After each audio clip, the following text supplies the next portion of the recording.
এই যে দেখেন। হ্যালো আচ্ছা হ্যালো এই মাদক তো বাসায় সেবন করতে বাসায় ফ্রেন্ডের বাসায়। আপনি কই? আমি বাসার সামনে কোন বাসা? আমার বাসা এখানে ধরেন আপনার বাসা? হ্যাঁ। ওই যে আমি মুজাহিদ ভাইয়ের সাথে।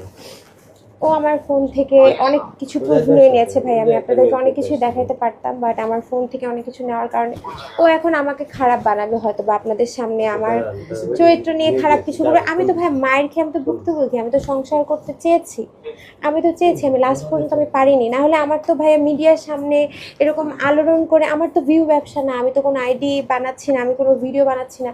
আমার তাহলে আপনারা জাস্ট নর্মালি চিন্তা করেন যে আমার কী উদ্দেশ্য। আমি তাকে টাকা দিয়েছি, আমি খাওয়াইছি, আমি পড়িয়েছি তার ফ্যামিলি সহ। এবার আমি ঈদ করতে গেলাম, তাদের কোরবানির গরুটা পর্যন্ত আমি কিনে দিয়েছি। তো আমার তো কোনো ভিউ ব্যবসা ছিল না, আমার তো কোনো ইন্টেনশন ছিল না ভাইরাল হওয়ার, আমার কোনো আইডি নেই ভাইয়া।